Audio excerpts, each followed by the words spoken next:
Ama, cet homme qui est debout devant toi, c'est ton frère. C'est Kwam. C'est mon fils. Et c'est aussi ton père. Ama recule. Son dos frappe le mur. Ses yeux sont grands ouverts. Sa bouche tremble. Elle regarde sa mère par terre, le visage écrasé par les larmes, puis elle regarde cet homme en costume bleu qui tient encore un tissu de mariage dans la main, et elle ne comprend plus rien. Maman, qu'est-ce que tu racontes? Quel frère? Quel père? Tu es folle? Mais Adjoa continue. Elle ne peut plus s'arrêter. Les mots sortent comme du sang d'une blessure ouverte. Après la mort de ton père Kofi, j'ai perdu la tête. Kwam lui ressemblait tellement. C'était la même bouche, les mêmes yeux, la même voix, le même sourire. Et une nuit, j'ai franchi la ligne. J'ai fait quelque chose qu'aucune mère ne devrait jamais faire avec son fils. Et toi, Ama, tu es née de cette nuit-là. Ama hurle. Un cri qui déchire les murs de cette maison. Non. Non. Tu mens. Dis-moi que tu mens. Elle arrache les photos du mur. Elle renverse la table. Elle frappe sa propre poitrine avec ses poings. Et Kwam, lui, ne bouge plus. Son visage est mort. Ses yeux fixent le vide. L'homme qui était venu demander la main de la femme de sa vie vient de découvrir que cette femme est sa propre fille. Le tissu de mariage glisse de ses doigts et tombe au sol dans la poussière. Ce jour-là, 3 vies se sont brisées dans ce salon. Et aucune ne sera jamais réparée. Pour comprendre comment on en est arrivé là, il faut remonter des années en arrière. Au tout début. Mes chers abonnés, avant de commencer cette histoire incroyable, je vous demande une seule chose. Dites-moi dans les commentaires de quel pays vous me regardez aujourd'hui. Si vous n'êtes pas encore abonné, c'est le moment. Appuyez sur le bouton rouge, activez la cloche de notification, et surtout, mettez un pouce bleu pour soutenir cette chaîne. Chaque like, chaque commentaire, chaque partage nous aide à vous apporter encore plus d'histoires comme celle-ci. Et croyez-moi, celle d'aujourd'hui va vous tenir jusqu'à la dernière seconde. Installez-vous confortablement, prenez votre thé ou votre café, et ne bougez plus. Maintenant, remontons le temps. Remontons des années en arrière, avant la folie, avant les morts, avant les larmes. Remontons au commencement de tout. À une époque où cette femme s'appelait encore Adjoa, et où elle était connue dans son quartier comme la plus belle épouse, la plus chanceuse, la plus enviée de toutes. Adjoa avait épousé un homme extraordinaire. Il s'appelait Kofi. Grand, beau, avec un sourire qui illuminait toute la pièce quand il entrait quelque part. Kofi était un homme d'affaires respecté dans la ville d'Accra. Il avait bâti sa fortune avec ses propres mains, en partant de rien. Fils d'un pêcheur modeste, il avait quitté son village très jeune pour venir chercher la vie en ville. Et la vie, il l'avait trouvée. Il avait ouvert une petite boutique de pièces détachées automobiles qui, avec le temps, était devenue une grande entreprise. Les gens venaient de partout pour acheter chez lui. Il avait des employés, des camions, des entrepôts. Kofi était devenu un homme important. Et c'est dans cette gloire que Adjoa était entré dans sa vie. Leur rencontre, les gens du quartier en parlent encore aujourd'hui. C'était un dimanche après la messe. Adjoa marchait avec ses amis sur le chemin du retour, son tissu du dimanche noué autour de la taille, un panier de fruits sur la tête. Elle était jeune à l'époque, à peine 20 ans. Belle comme le lever du soleil sur l'océan.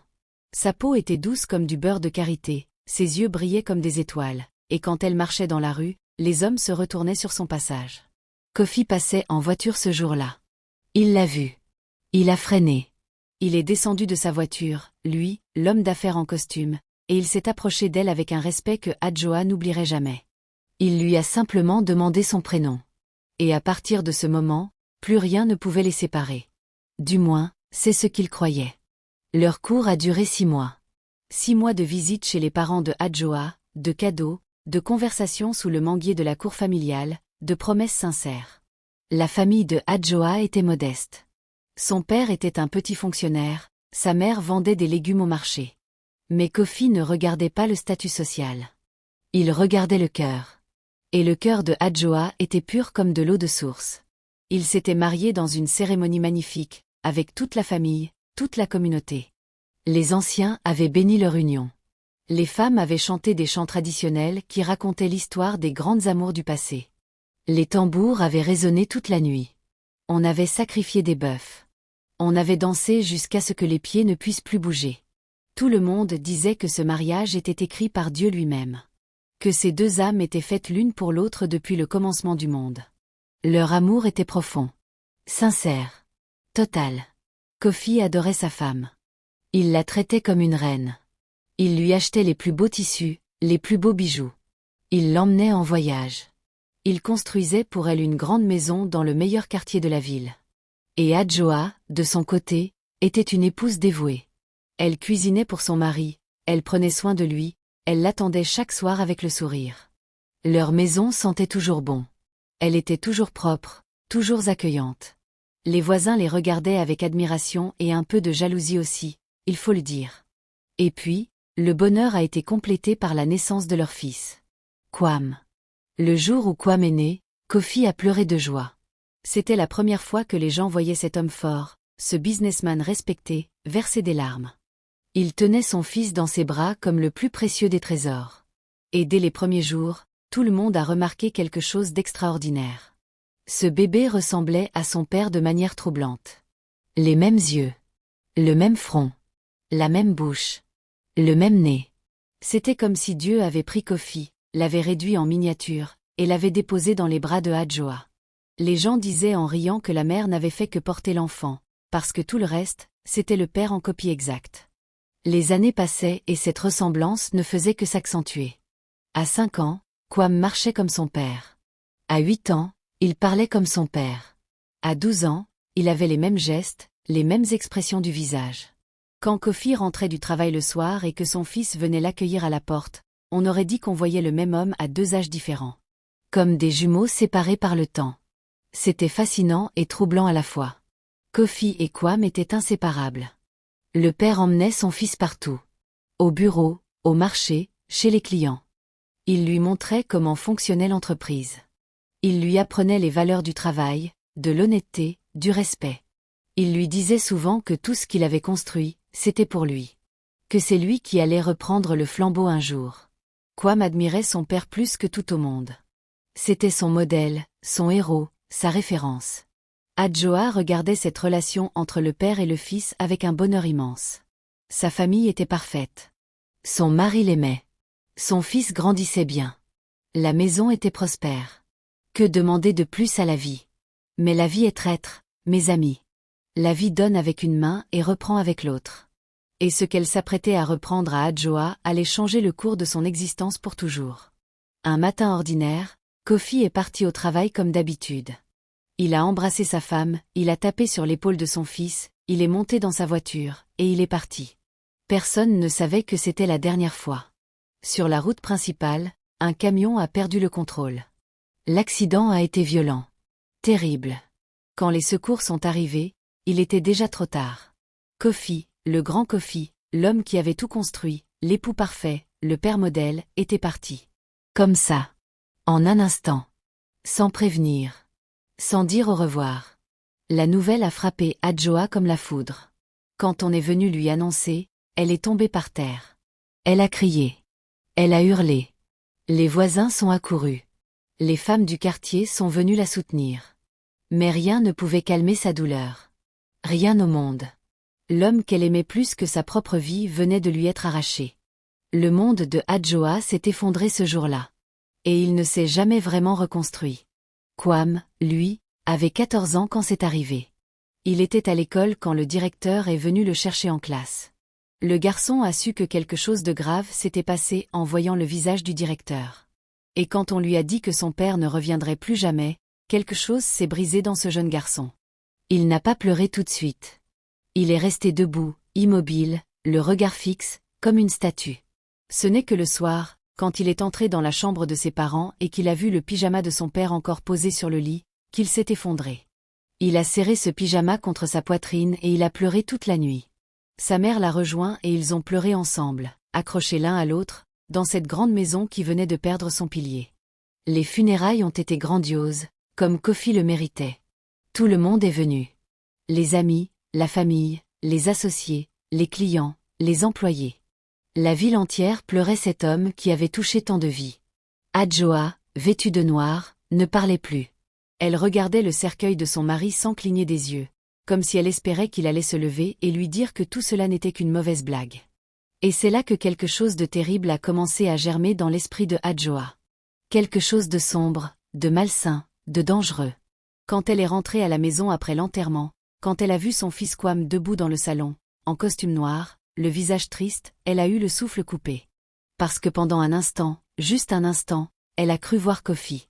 La ressemblance était si parfaite, si totale, que son cerveau l'a trompée. Son cœur a battu plus fort.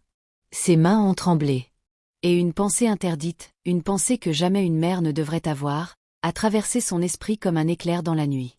Au début, Adjoa a repoussé cette pensée. Elle s'est dit que c'était le chagrin qui la rendait folle. Elle s'est dit que ça allait passer. Que le temps allait guérir sa douleur et emporter ses idées horribles. Elle priait. Elle allait à l'église. Elle demandait à Dieu de la délivrer de ces démons qui l'assaillaient. Mais les semaines passaient, et au lieu de s'atténuer, ses pensées devenaient plus fortes. Plus présentes. Plus envahissantes. Kwame avait environ 17 ans à cette époque. Il était devenu un beau jeune homme. Et chaque jour qui passait, il ressemblait davantage à son père défunt. Quand il riait, c'était le rire de Kofi. Quand il s'asseyait dans le fauteuil du salon, c'était la posture de Kofi. Quand il levait un sourcil pour exprimer sa surprise, c'était exactement le même geste que faisait Kofi. Pour Adjoa, c'était une torture. Vivre avec ce fils, c'était comme vivre avec le fantôme de son mari. Un fantôme vivant, en chair et en os, qui respirait, qui mangeait à sa table, qui dormait dans la chambre d'à côté. Et lentement, progressivement, insidieusement, Adjoa a commencé à changer. Son comportement envers son fils est devenu étrange. Elle a commencé à le regarder différemment. À lui parler différemment. Elle qui avait toujours été une mère normale, affectueuse mais dans les limites, elle est devenue excessive. Possessive. Étouffante. Elle voulait que Kwame soit toujours près d'elle. Elle n'aimait pas quand il sortait avec ses amis. Elle était nerveuse quand il rentrait tard. Et la jalousie, mes amis, la jalousie a commencé à s'installer dans son cœur comme un poison lent. Elle cuisinait les plats préférés de Kofi et les servait à Kwame en le regardant manger avec une intensité troublante. Elle achetait du parfum, le même parfum que Kofi utilisait, et elle le mettait dans la salle de bain de son fils. Elle repassait ses chemises avec un soin excessif, les disposant sur son lit exactement comme elle le faisait pour son mari. Et quand Kwame partait le matin pour aller à l'école, elle restait debout devant la fenêtre à le regarder s'éloigner, la main sur le cœur, comme une amoureuse qui regarde partir l'homme de sa vie.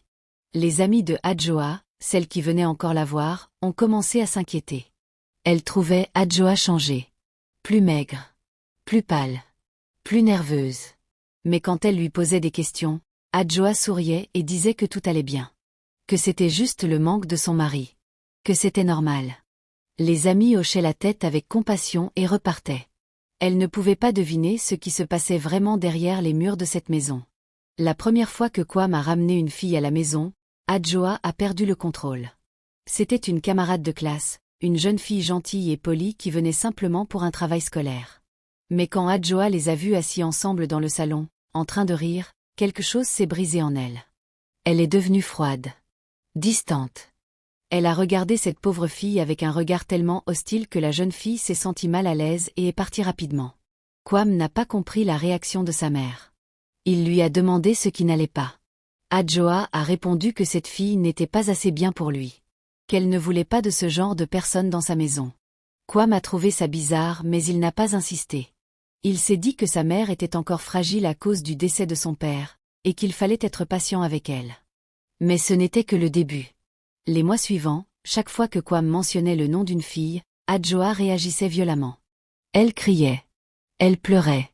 Elle disait que ses filles voulaient seulement son argent, que personne ne pouvait prendre soin de lui comme elle. Elle disait des choses étranges, des choses qu'une mère ne devrait jamais dire à son fils. Elle lui disait qu'il était tout ce qu'elle avait, qu'il ne devait jamais l'abandonner, qu'aucune femme au monde ne pouvait l'aimer autant qu'elle l'aimait. La maison avait changé. L'atmosphère était devenue lourde, étouffante, malsaine. Les rideaux étaient toujours fermés. Adjoa ne recevait plus de visites. Elle avait coupé les liens avec ses amis, avec sa famille. Elle vivait dans une bulle avec son fils, une bulle où les règles normales de la société n'existaient plus. Elle avait créé son propre monde, un monde tordu, déformé par le chagrin et par des désirs qu'elle n'arrivait plus à contrôler. Et puis, un soir, l'impensable s'est produit. Ce que la morale interdit. Ce que la religion condamne. Ce que la nature elle-même rejette. Adjoa a franchi la ligne. La ligne sacrée qu'aucune mère ne devrait jamais franchir. Elle a regardé son fils et elle n'a plus vu son enfant. Elle a vu l'homme qu'elle aimait. Elle a vu Kofi. Et dans sa folie, dans son délire, elle a commis l'irréparable. Je ne vais pas vous décrire cette scène, mes amis. Certaines choses sont trop graves pour être dites à voix haute. Mais sachez que ce soir-là, dans cette grande maison silencieuse, un tabou ancestral a été brisé. Un péché que toutes les cultures du monde considèrent comme le plus grave de tous a été commis. Et rien, absolument rien, ne serait plus jamais pareil après. Kwam était un jeune homme perdu. Confus. Détruit de l'intérieur. Ce que sa propre mère lui avait fait subir l'avait brisé d'une manière que personne ne pouvait voir de l'extérieur.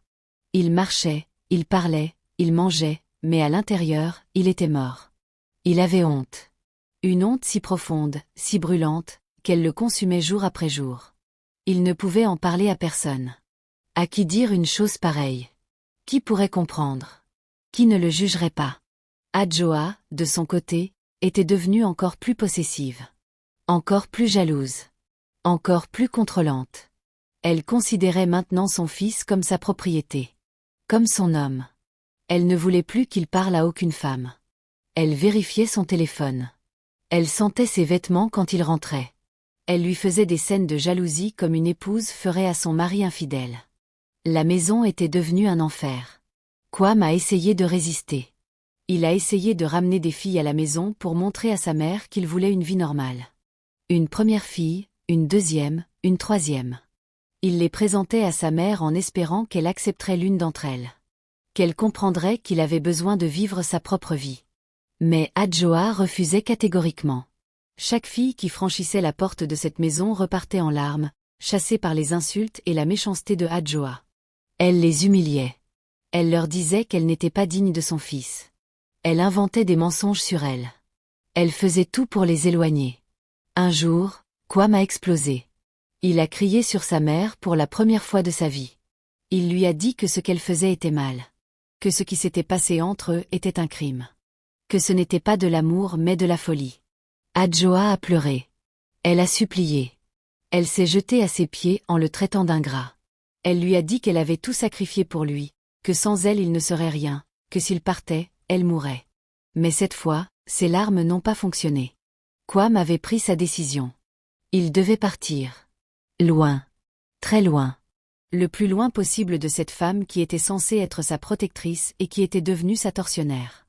Il devait fuir pour sauver ce qui restait de son âme. Et c'est exactement ce qu'il a fait. Une nuit, pendant que Adjoa dormait, Kwam a pris un sac, il a mis quelques vêtements, l'argent qu'il avait économisé, et il est sorti de cette maison de malheur. Il a marché dans les rues sombres de la ville, le cœur lourd mais les jambes déterminées. Il ne savait pas où il allait, mais il savait qu'il ne pouvait plus rester. Chaque pas qui l'éloignait de cette maison était un pas vers la liberté. Vers la vie. Vers un espoir de guérison. Il a quitté la ville. Il est allé loin, très loin. Il a changé de région. Il a coupé tous les contacts. Pas de téléphone, pas d'adresse, pas de nouvelles. Il voulait disparaître. S'effacer de la surface de la terre. Recommencer à zéro quelque part où personne ne le connaissait. Quelque part où il pourrait être un homme normal, sans passé, sans honte, sans cauchemar. Les premières semaines ont été les plus dures. Kwam dormait dans des gares, dans des hangars abandonnés, parfois à même le sol dans des marchés fermés la nuit. Il mangeait ce qu'il trouvait. Il faisait des petits travaux ici et là pour gagner quelques pièces. Lui, le fils d'un homme d'affaires prospère, lui qui avait grandi dans une grande maison avec des domestiques, il se retrouvait à charger des sacs de riz pour des commerçants qui ne connaissaient même pas son nom. Mais Kwam avait hérité de quelque chose de précieux de son père. La détermination. La volonté de faire. Cette capacité à se relever quand la vie vous met à genoux. Et malgré tout ce qu'il avait traversé, malgré la douleur qui lui brûlait le cœur jour et nuit, il a refusé de se laisser mourir. Il a trouvé un emploi dans un petit garage automobile. Il a appris la mécanique. Il a travaillé dur, sans se plaindre, sans raconter son histoire à personne. Et petit à petit, jour après jour, mois après mois, il a reconstruit quelque chose qui ressemblait à une vie. 3 ans se sont écoulés. Puis 5. Puis 8. Kwam avait changé. Il avait pris du poids, de la maturité, de l'assurance. Il portait un nouveau nom dans cette nouvelle ville. Personne ne savait d'où il venait. Personne ne connaissait son passé. Et c'est exactement ce qu'il voulait. Il avait ouvert son propre commerce de pièces détachées, utilisant les connaissances que son père lui avait transmises dans son enfance. Et les affaires marchaient bien. Très bien même. Mais ce que Kwame ne savait pas en partant cette nuit-là, c'est qu'il laissait derrière lui quelque chose de terrible. Quelque chose qu'il n'avait même pas imaginé. Adjoa portait un secret dans son ventre. Un secret qui allait grandir, prendre forme, et un jour revenir le hanter de la manière la plus cruelle possible. Quand Adjoa a réalisé qu'elle était enceinte, elle a d'abord refusé d'y croire. Elle s'est regardée dans le miroir, les mains sur son ventre, et elle a compris que la preuve de son péché allait bientôt être visible aux yeux de tous. Mais de qui était cet enfant? Elle n'avait pas d'homme dans sa vie. Tout le quartier le savait. Depuis la mort de Kofi, aucun homme n'avait été vu entrer dans sa maison. Aucun homme ne lui avait fait la cour. Elle vivait seule avec son fils. Alors comment expliquer cette grossesse? Les premiers mois, elle a réussi à cacher son état. Les vêtements amples, les boubous larges, les sorties réduites au minimum. Mais un ventre qui grossit ne se cache pas éternellement. Et quand ses anciennes amies, celles qui venaient encore parfois prendre de ses nouvelles malgré son isolement, ont remarqué les changements de son corps, les questions ont commencé à pleuvoir. Qui est le père, Adjoa? Tu as un homme? Depuis quand? Pourquoi tu ne nous as rien dit? Où est-il? Comment il s'appelle? Adjoa avait préparé ses mensonges. Elle avait répété devant le miroir, encore et encore, jusqu'à ce que les mots sortent naturellement, sans hésitation, sans tremblement dans la voix. Elle a inventé un homme imaginaire. Un commerçant de passage, a-t-elle dit. Un homme qu'elle avait rencontré brièvement et qui était reparti dans son pays. Elle ne connaissait pas bien son nom de famille. Il était venu pour les affaires et il était reparti. Elle a même ajouté des détails pour rendre l'histoire plus crédible. Elle a dit qu'il était grand, qu'il venait d'une autre région, qu'il portait toujours un chapeau. Des détails inventés, des fragments d'imagination tissés ensemble pour créer un personnage qui n'existait que dans ses mensonges. C'était une histoire fragile, pleine de trous, mais les gens ont fait semblant d'y croire. Parce que dans notre société, parfois, les gens préfèrent accepter un mensonge confortable plutôt que de creuser et de découvrir une vérité insupportable. Parce que la vérité, la vraie vérité, personne n'aurait pu l'imaginer. Personne dans ce quartier, dans cette ville, dans ce pays, n'aurait pu deviner que le père de cet enfant à naître était le propre fils de Adjoa. Certaines vérités sont tellement horribles que l'esprit humain refuse même de les considérer comme possibles. Et puis, les gens ont aussi remarqué autre chose. Kwame avait disparu. Où est ton fils, Adjoa? Où est Kwame? Il ne vient plus au quartier. On ne le voit plus nulle part. Adjoa a encore menti. Elle a dit qu'il était parti pour les études à l'étranger. Qu'il avait eu une bourse. Qu'il était en Europe pour apprendre les affaires, comme son père l'aurait voulu. Les gens ont hoché la tête. Ça avait du sens. Le fils d'un homme d'affaires qui part étudier le commerce à l'étranger, c'est normal. C'est même admirable. Et personne n'a posé plus de questions. La vérité, c'est que Adjoa mentait à tout le monde. À ses amis, à ses voisins, à sa famille, au pasteur de son église. Elle mentait à tout le monde sauf à une seule personne. Sa propre conscience. Et sa conscience ne la laissait jamais tranquille. La nuit, elle ne dormait plus. Elle faisait des cauchemars terribles. Elle se réveillait en sueur, le cœur battant à toute vitesse, avec la sensation que quelqu'un la regardait dans le noir. Elle pleurait. Elle priait. Elle demandait pardon à Dieu. Mais le pardon ne venait pas. Et la paix non plus. L'enfant est né. C'était une fille. Belle. Douce. Innocente. Quand Adjoa a tenu cette petite fille dans ses bras pour la première fois, elle a pleuré des larmes amères. Parce que cet enfant était le fruit de son péché. Le résultat vivant de sa folie. Et pourtant, ce bébé n'avait rien demandé. Ce bébé était innocent de tout. Ce bébé méritait d'être aimé, comme tout enfant qui vient au monde. Adjoa a appelé sa fille Ama. Et malgré les circonstances de sa conception, malgré la honte et le secret qui entouraient sa naissance, Adjoa a aimé cet enfant. Elle l'a aimé peut-être même trop. Parce que Ama était tout ce qui lui restait. Kwame était parti. Kofi était mort. Elle n'avait plus de famille proche. Ama était son unique raison de vivre. Les années ont passé. Ama grandissait. C'était une enfant brillante, intelligente, curieuse. À l'école, elle était toujours parmi les premières de sa classe. Les professeurs l'adoraient. Les autres enfants voulaient être ses amis. Ama avait cette lumière en elle, cette joie de vivre qui attirait les gens comme un aimant. Elle avait hérité de la beauté de sa mère, et sans le savoir, de l'intelligence de son père. De son vrai père. Celui dont elle ne connaîtrait peut-être jamais le véritable lien avec elle. Ama avait aussi hérité de quelque chose d'autre. Une force intérieure remarquable. Parce que grandir sans père dans cette société n'est pas facile. Les enfants à l'école posaient des questions. Où est ton papa? Pourquoi il ne vient jamais aux réunions? Pourquoi c'est toujours ta maman qui vient? Et Ama, du haut de ses 10 ans, relevait le menton et disait avec fierté que sa maman suffisait pour 2 parents. Que sa maman était la femme la plus forte du monde. Si seulement elle savait ce que sa maman cachait vraiment. Adjoa, en regardant grandir cette petite fille, vivait dans un état permanent de contradiction. D'un côté, elle aimait Ama plus que tout. Elle travaillait dur pour lui payer l'école, pour lui acheter des vêtements, pour qu'elle ne manque de rien. Elle assistait à toutes les réunions scolaires, à toutes les fêtes, à toutes les cérémonies. Elle était présente, attentive, dévouée. Mais de l'autre côté, chaque fois qu'elle regardait Ama dans les yeux, elle voyait le reflet de son péché. Elle voyait Kwam. Elle voyait Kofi. Elle voyait cette nuit maudite. Et la culpabilité la rongeait de l'intérieur comme un acide lent et silencieux. Quand Ama posait des questions sur son père, Adjoa répétait toujours la même histoire. Ton père était un commerçant. Il est parti avant ta naissance. Je ne sais pas où il est maintenant. C'est tout ce que je sais. Ama acceptait cette réponse, mais au fond d'elle, il y avait toujours ce vide. Ce manque. Cette question sans réponse qui la suivait partout comme une ombre.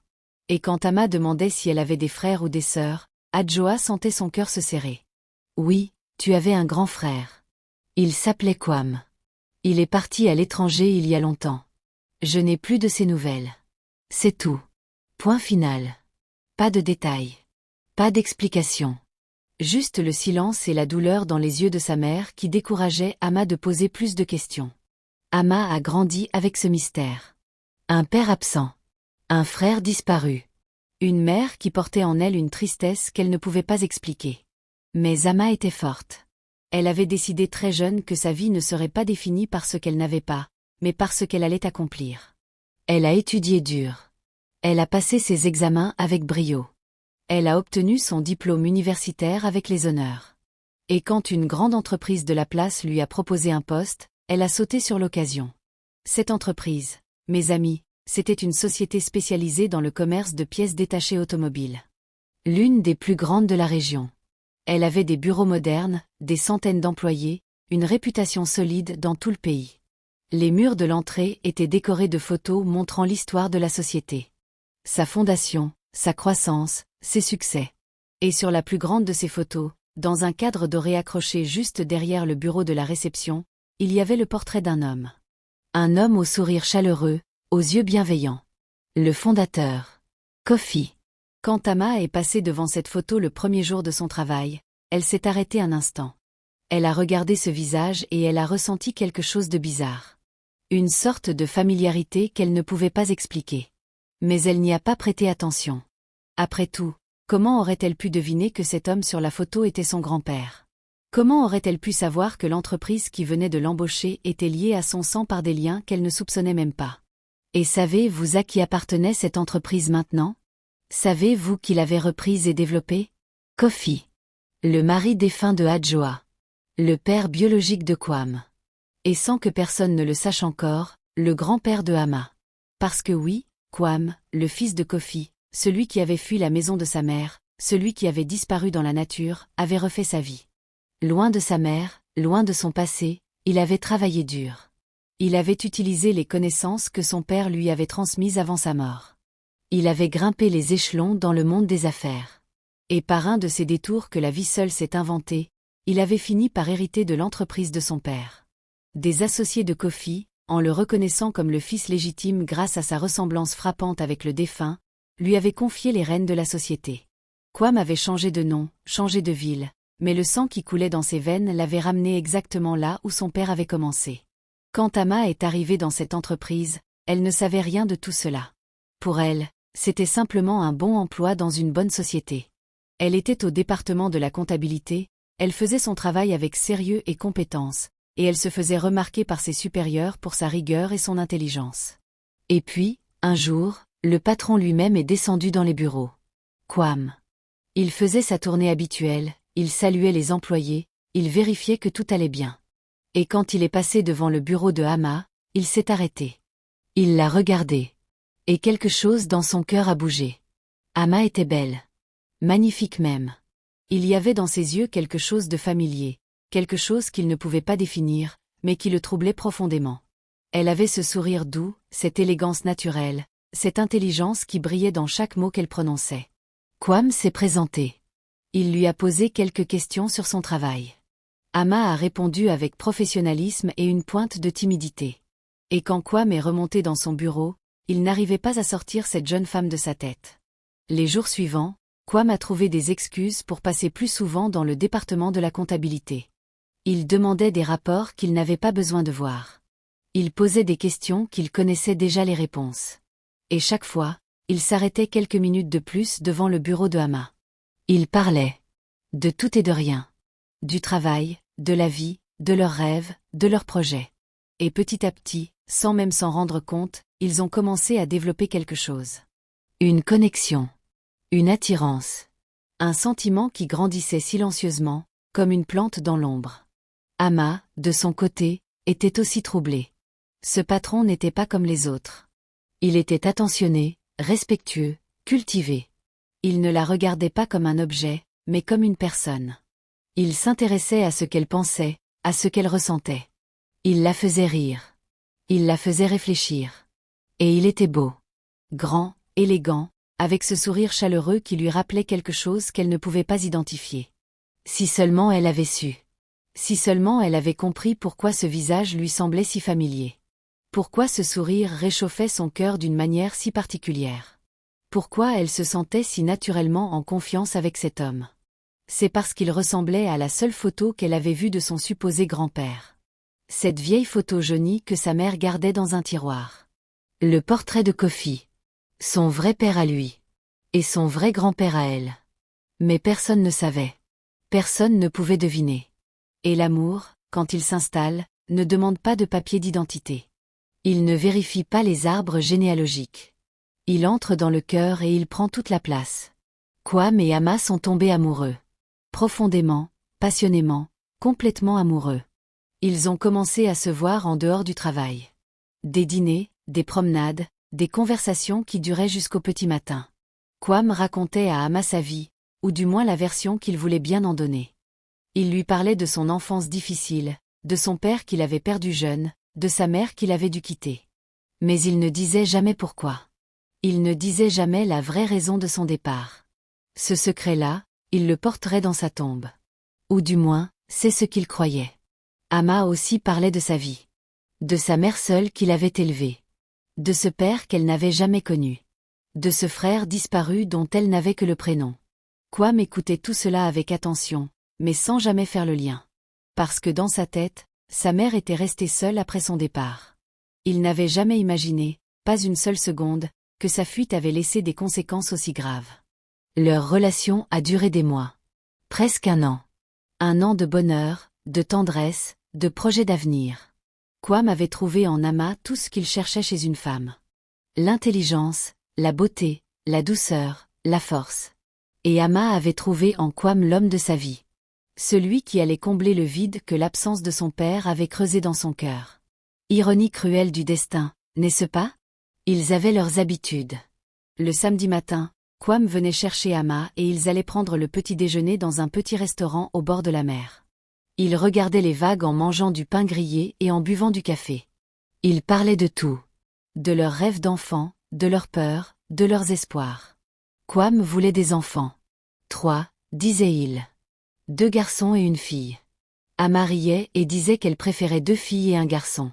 Ils se disputaient pour rire et finissaient toujours par dire que peu importait, du moment qu'ils étaient ensemble. Le dimanche, ils allaient à l'église ensemble. Ils priaient côte à côte, la main dans la main, et ils remerciaient Dieu de les avoir mis sur le même chemin. Si Dieu les avait vraiment mis sur le même chemin. Ou si c'était le diable qui jouait avec eux. Qui peut le dire? Les amis de Kwam adoraient Ama. Les collègues de Ama admiraient Kwam. Tout le monde disait que c'était le couple parfait. Qu'ils étaient faits l'un pour l'autre. Que leur amour était évident, naturel, comme l'eau qui coule vers la mer. Personne ne voyait le piège. Personne ne sentait le danger. Parce que le danger portait le masque du bonheur. Et puis Kwame a pris la grande décision. Il voulait épouser Ama. Il voulait construire une famille avec elle. Il voulait que leur amour devienne officiel, béni, reconnu par tous. Et pour cela, selon la tradition, il devait d'abord rencontrer les parents de la femme qu'il aimait. Il devait aller demander sa main auprès de sa famille. Ama était nerveuse mais heureuse. Elle a appelé sa mère pour lui annoncer la nouvelle. « Maman, j'ai rencontré quelqu'un. Un homme merveilleux. Il veut venir te voir. Il veut demander ma main. On va se marier. » Adjoa, au bout du fil, a senti son cœur battre plus fort. Sa fille allait se marier. C'était une bonne nouvelle, non? Oui, oui, bien sûr, qu'ils viennent. Je vais préparer la maison. Elle a raccroché avec un sourire. Le premier vrai sourire depuis des années. Le jour est venu. Kwame a mis ses plus beaux habits. Un costume bleu marine, une cravate dorée, des chaussures cirées qui brillaient sous le soleil. Il a acheté des cadeaux. Des tissus de qualité supérieure, des bouteilles de boissons fines, des noix de cola, tout ce que la tradition demande pour demander la main d'une femme. Il avait même fait préparer une enveloppe contenant une somme importante pour la famille de sa future épouse. Tout était parfait. Tout était prêt. Il s'était regardé dans le miroir avant de partir et il s'était dit que son père serait fier de lui. S'il pouvait le voir depuis le ciel, Kofi sourirait sûrement en voyant son fils devenir un homme responsable qui s'apprête à fonder sa propre famille. Il a pris sa voiture et il a suivi Ama jusqu'à la maison de sa mère. Ama était assise à côté de lui dans la voiture, radieuse dans sa robe jaune, bavardant joyeusement sur les préparatifs du mariage. Elle parlait des invitations, de la décoration, de la robe blanche qu'elle avait vue dans un magazine. Kwame souriait en l'écoutant. Il était heureux. Pour la première fois depuis des années, il se sentait vraiment heureux. Il se sentait normal. Il se sentait guéri. Il ne savait pas que dans quelques minutes, tout allait s'effondrer. Pendant tout le trajet, il se sentait confiant, heureux, plein d'espoir. Il ne savait pas qu'il roulait vers le pire moment de sa vie. Quand la voiture s'est arrêtée devant la maison, Kwame a regardé par la fenêtre. Et quelque chose s'est figé en lui. Cette maison. Il connaissait cette maison. Le portail bleu. Les murs jaunes. Le jardin avec le manguier. Cette maison, c'était la maison de son enfance. La maison où il avait grandi. La maison qu'il avait fui une nuit, des années auparavant. Les mains de Kwame ont commencé à trembler sur le volant. Ama a remarqué son trouble. « Ça va? Tu es nerveux? C'est normal, c'est juste ma mère, ne t'inquiète pas. Elle est gentille. Viens. » Kwame est sorti de la voiture. Ses jambes ne le portaient plus. Chaque pas vers cette porte était comme marcher dans du sable mouvant. Son cœur battait si fort qu'il entendait les pulsations dans ses oreilles. Et quand la porte s'est ouverte, quand il a vu le visage de la femme qui se tenait dans l'embrasure, le monde entier s'est arrêté de tourner. Adjoa. Sa mère. Vieille. Fatiguée. Les cheveux gris. Le visage marqué par les années et la culpabilité. Mais c'était elle. Il aurait reconnu ce visage entre mille. Entre 1 million. Et Adjoa, en voyant l'homme qui se tenait devant sa porte, a poussé un cri. Un cri qui venait du fond de ses entrailles. Parce que devant elle se tenait Kwame. Son fils. Celui qui était parti. Celui qu'elle n'avait plus vu depuis des années. Et il était là, en costume, des cadeaux dans les mains, venu demander la main de sa propre sœur en mariage. Les cadeaux sont tombés par terre. Les tissus se sont déroulés sur le sol. Les bouteilles ont roulé. Mais personne ne les regardait. Kwame et Adjoa se fixaient dans les yeux. Et dans ce regard, il y avait des années entières de douleur, de culpabilité, de fuite et de honte qui passaient en un instant. Les cheveux de Adjoa avaient blanchi. Son visage avait vieilli. Mais ses yeux étaient les mêmes. Et Kwame les reconnaissait comme on reconnaît le visage de ses propres cauchemars. Le temps s'est arrêté dans cette maison. Ama regardait sa mère, puis Kwame, puis sa mère à nouveau, sans comprendre. Pourquoi sa mère criait-elle? Pourquoi cet homme qu'elle aimait avait-il le visage d'un mort? Pourquoi tremblait-il comme une feuille dans le vent? Maman, qu'est-ce qui se passe? Tu le connais? Adjoa ne pouvait plus parler. Les larmes coulaient sur ses joues. Ses jambes ont cédé et elle s'est effondrée sur le sol du salon. Kwame, lui, avait compris. Il avait tout compris en un instant. La fille qu'il aimait. La femme qu'il voulait épouser. Celle avec qui il avait partagé des mois de bonheur. C'était sa sœur. Non. Pire que ça. C'était sa fille. L'enfant né de cette nuit maudite. Le fruit de ce péché qu'il avait essayé d'oublier pendant toutes ces années. Maman, qui est cet homme? Pourquoi tu pleures? Réponds-moi. Et Adjoa, entre deux sanglots, entre deux spasmes de douleur, a prononcé les mots qui allaient tout détruire. C'est ton frère, Ama. C'est Kwam. C'est ton frère. Ama a reculé d'un pas. Non. Non. C'est impossible. Tu mens. Maman, tu mens. Mais Adjoa ne mentait plus. Pour la première fois depuis des années, elle disait la vérité. Et la vérité était un monstre qui dévorait tout sur son passage. Ce qui a suivi dans cette maison, mes amis, personne ne devrait jamais avoir à le vivre. Les cris. Les pleurs. Les accusations. Les révélations. Tout est sorti ce jour-là. Adjoa a tout avoué. Tout. Le péché avec son fils. La grossesse cachée. Les mensonges. Les années de faux semblants. Chaque mot qui sortait de sa bouche était comme un coup de couteau dans le cœur de ses enfants. Ama a appris en quelques minutes que l'homme qu'elle aimait était en réalité son frère et son père à la fois. Que sa mère avait eu une relation avec son propre fils. Que toute sa vie n'était construite que sur des mensonges. Que son existence même était le résultat d'un péché que la société entière condamnait.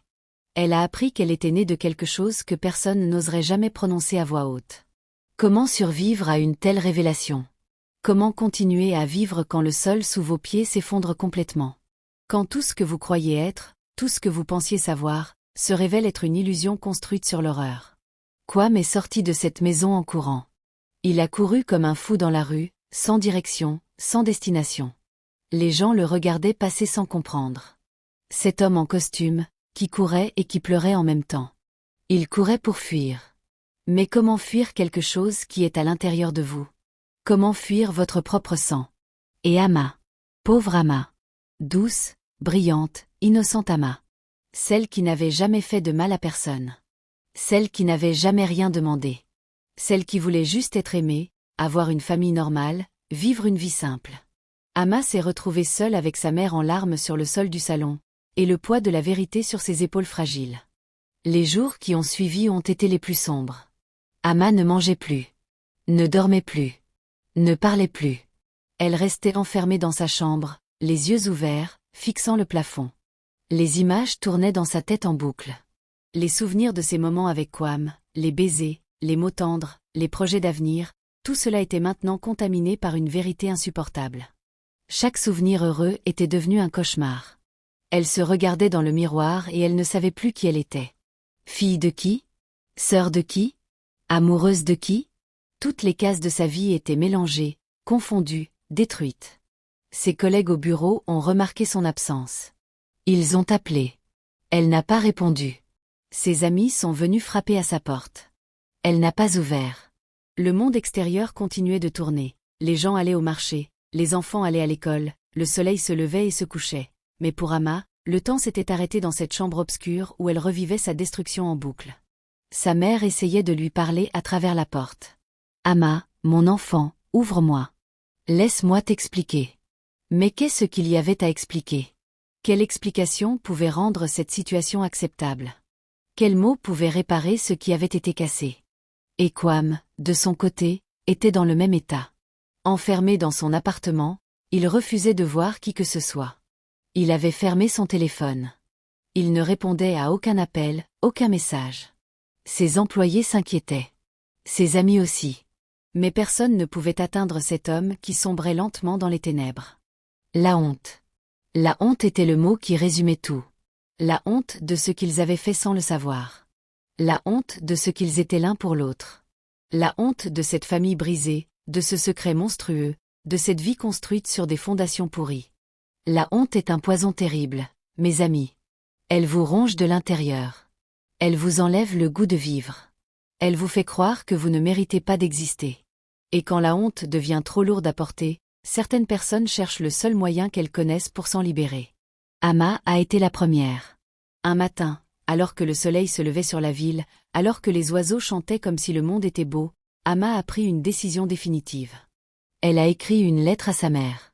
Une lettre simple, courte, sans colère. Elle disait seulement que le poids était trop lourd. Que la honte était trop grande. Qu'elle ne pouvait pas continuer à vivre en sachant ce qu'elle savait maintenant. Elle ne reprochait rien à personne. Elle disait juste au revoir. Et elle est partie. Pour toujours. Quand Adjoa a trouvé la lettre, quand elle a compris ce que sa fille avait fait, elle a poussé un hurlement qui a traversé les murs de la maison. Un hurlement animal, primitif, venu du fond de son être. Les voisins sont accourus. Les secours ont été appelés. Mais il était trop tard.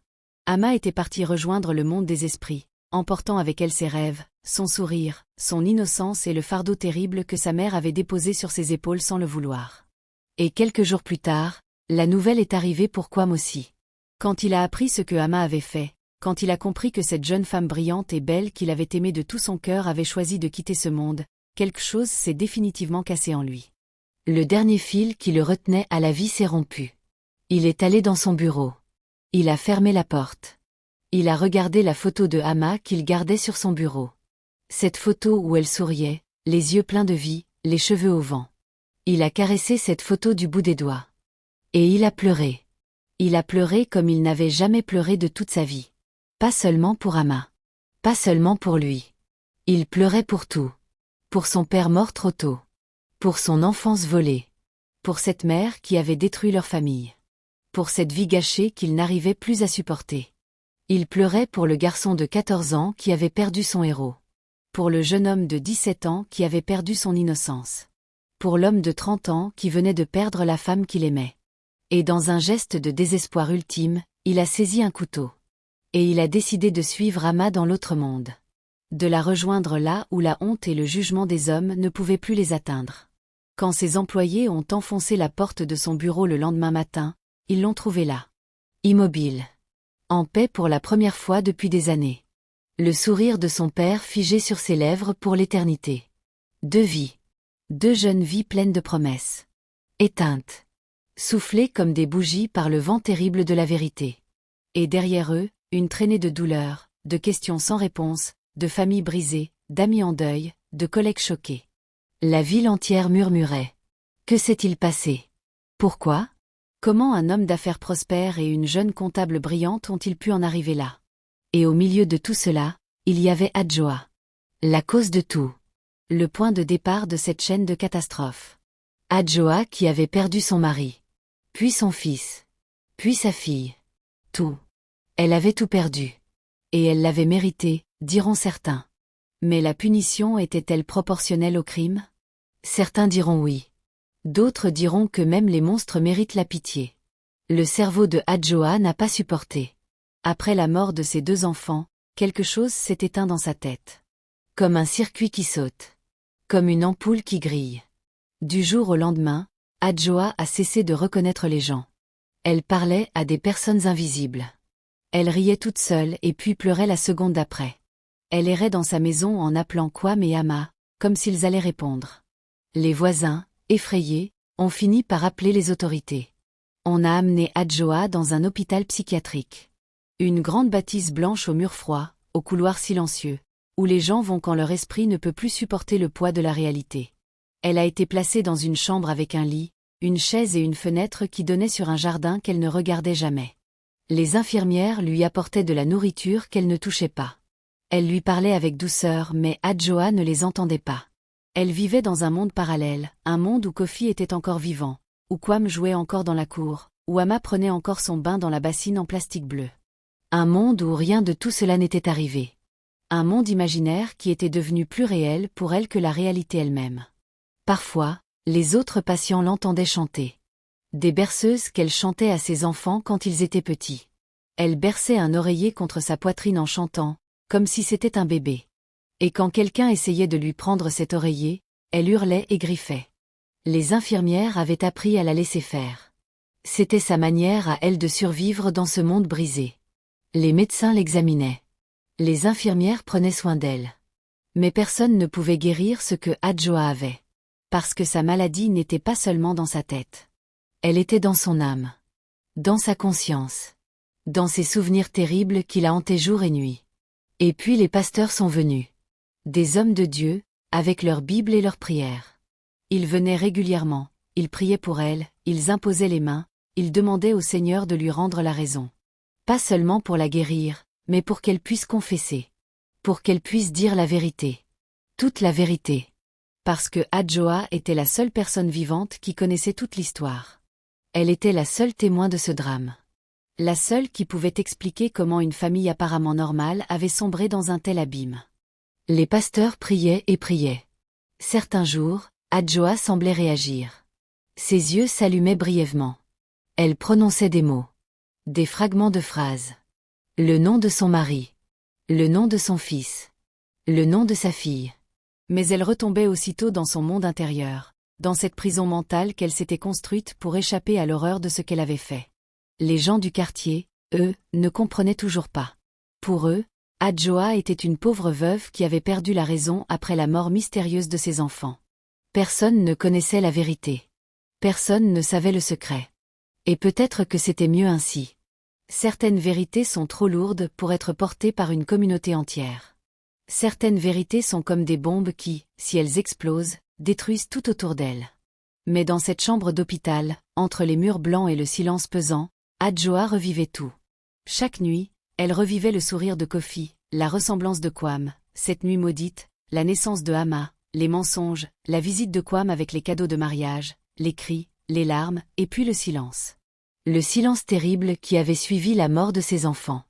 Et elle criait dans la nuit. Elle criait des mots que les infirmières ne comprenaient pas. Des mots de regret. Des mots de douleur. Des mots qui venaient d'un endroit si profond dans l'âme humaine que la plupart des gens ne savent même pas qu'il existe. Voilà, mes amis. Voilà l'histoire de Adjoa, de Kofi, de Kwame et de Ama. Une histoire vraie. Une histoire réelle. Une histoire qui s'est passée non loin de nous, dans une ville comme la nôtre, dans un quartier comme le nôtre, dans une famille qui ressemblait peut-être à la nôtre de l'extérieur. Parce que le mal ne porte pas toujours un visage effrayant. Parfois, il se cache derrière les sourires et les façades propres des maisons respectables. Parfois, il grandit dans le silence des chambres fermées, dans les coins sombres des maisons où personne ne regarde, dans les cœurs blessés qui n'ont pas trouvé le chemin de la guérison.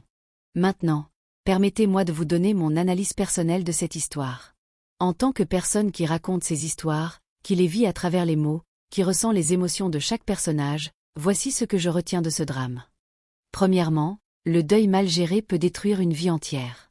Adjoa aimait son mari d'un amour profond et sincère. Et quand il est parti, elle n'a pas su comment gérer sa douleur. Elle n'a pas cherché d'aide. Elle ne s'est pas confiée à quelqu'un. Elle a gardé sa souffrance pour elle et cette souffrance s'est transformée en quelque chose de monstrueux.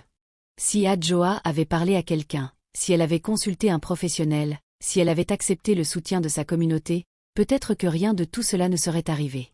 Le deuil est un processus naturel, mais quand il est enfermé, quand il est étouffé, il peut devenir une bête dangereuse.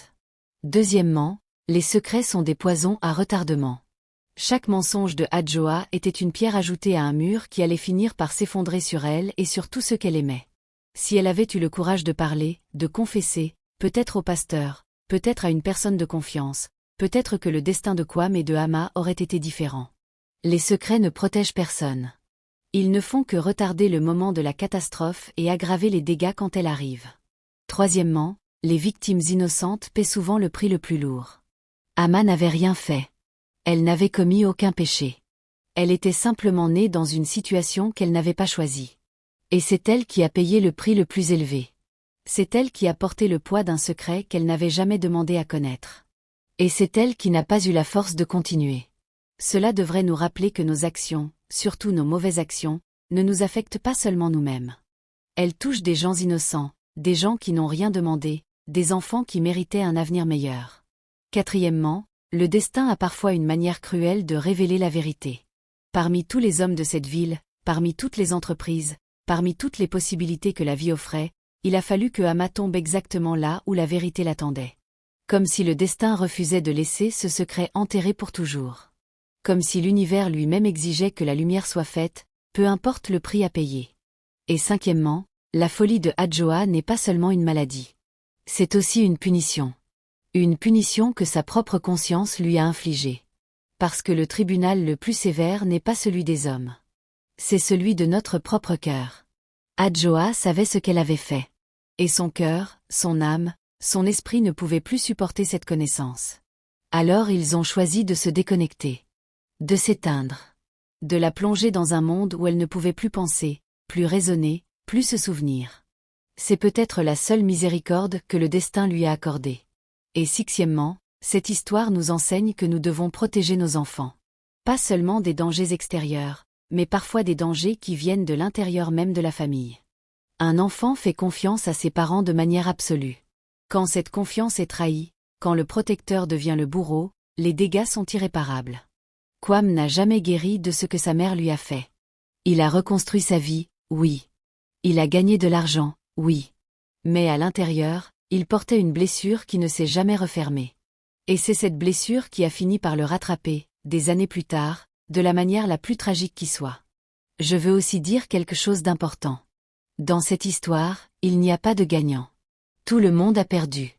Adjoa a perdu sa raison. Kwame a perdu sa vie. Ama a perdu sa vie. Et la mémoire de Kofi, cet homme bon et travailleur, a été entachée par des événements qu'il n'aurait jamais pu imaginer de son vivant. La destruction a été totale, complète, sans reste. Comme un incendie qui ne laisse que des cendres. Mes chers abonnés, cette histoire est lourde, je le sais. Elle est difficile à entendre. Mais elle est nécessaire. Parce que nous vivons dans un monde où ces choses arrivent. Derrière les portes fermées, derrière les sourires de façade, derrière les apparences trompeuses, il y a des drames que nous ne pouvons même pas imaginer. Et la seule arme que nous avons contre ces drames, c'est la parole. C'est le dialogue. C'est la capacité de dire la vérité, même quand elle fait mal. Surtout quand elle fait mal. Maintenant, c'est à vous. Dites-moi ce que vous pensez de cette histoire. Qui est le vrai coupable selon vous? Est-ce Adjoa, la mère qui a franchi la ligne? Est-ce le destin, qui a mis Kwame et Ama sur le même chemin? Ou est-ce la société, qui ne nous apprend pas assez à gérer notre douleur, nos pertes, nos deuils? Dites-moi tout dans les commentaires. Je lis chacun de vos messages et vos avis comptent énormément pour moi. Et si vous, vous avez une histoire incroyable, une histoire vraie, une histoire qui mérite d'être racontée, une histoire que le monde doit entendre, alors écrivez-la dans les commentaires ou envoyez-la moi en message privé. Chaque histoire compte. Chaque voix mérite d'être entendue. Et peut-être que votre histoire sera la prochaine que je raconterai sur cette chaîne. Merci d'avoir regardé cette vidéo jusqu'à la fin. Merci de votre fidélité. Merci de votre soutien. Vous êtes des milliers à me suivre et chaque jour, vos messages et vos commentaires me donnent la force de continuer à raconter ces histoires qui nous touchent, qui nous font réfléchir, qui nous rappellent la fragilité de la vie et la puissance des choix que nous faisons. N'oubliez pas de vous abonner si ce n'est pas encore fait, de liker cette vidéo et de la partager avec vos proches, vos amis, votre famille. Partagez-la sur vos groupes, sur vos pages, partout. Parce que ces histoires méritent d'être entendues. Elles nous apprennent des leçons que les livres ne peuvent pas toujours nous enseigner. Et on se retrouve très bientôt pour une nouvelle histoire. En attendant, prenez soin de vous et prenez soin de ceux que vous aimez. Parce que la vie est courte. Et l'amour, le vrai amour, est trop précieux pour être gaspillé dans le silence et les mensonges. Restez bénis, restez forts, et n'oubliez jamais que la vérité, même quand elle fait mal, est toujours préférable au mensonge. Toujours.